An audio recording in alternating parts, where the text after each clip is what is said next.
adjustment of status cases are also going reasonably fast. But that's all. I see. So the rest you would say would be the slowest, and you never know when you're gonna get the result of the case. Right. Yes. Now, for the clarification and of course for the information of our viewers, we'd like them to know what are the ingredients to a successful case, Attorney Golan. In your experience, you've handled thousands of cases. What are the very important factors that leads to a successful case? The very important factors are complete honesty on the part of the client to the lawyer and on the part of the lawyer to the client. Which I mean, the client should not hide facts from the lawyer, and the lawyer should not make promises to the client which are not reasonable, not doable. Okay, because if the client doesn't tell the lawyer the real truth and complete truth, then the lawyer would probably prepare a case which doesn't have a good chance of success. Maybe a case that should never be filed. And on the other hand, if a lawyer makes promises that don't have a reasonable chance of success, even though the lawyer should know about it, should understand it, then the case, of course, would fail.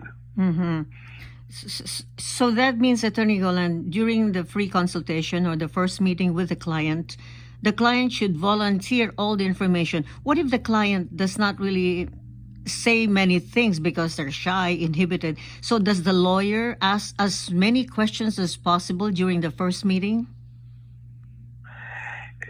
The lawyer should ask as many questions as possible, but of course, the lawyer doesn't know enough about the client to ask all the questions, because there are things that never occur to you. Okay, like only this week I sat with a pair of new clients, people who got married recently, and I got from the U.S. citizen wife information about her marital history, and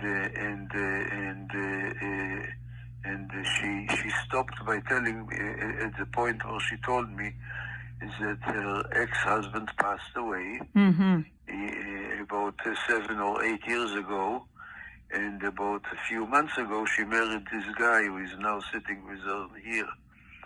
But she skipped the fact that in the meantime she married somebody else and petitioned for him.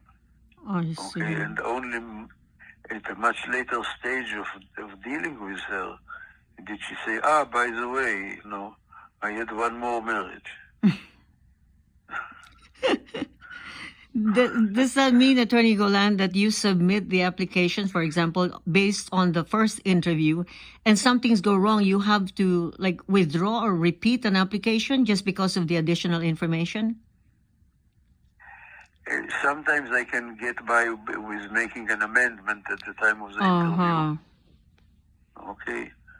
Sometimes I am surprised by simply getting a denial by the immigration service, because they were able to find facts that I was never told about. Wow. And then I have to consider whether it's possible to file a new application. Wow. And that could be a reason for a delay, of course, Attorney Golan, correct? A reason for a delay and for extra fees.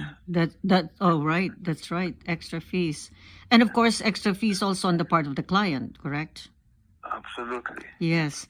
We're talking to Attorney Jack Golan of Hopkins, Shamir and Golan Law Offices, and we always tell our viewers and listeners to consult with immigration experts like Attorney Jack Golan. His telephone number is 213-383-3222.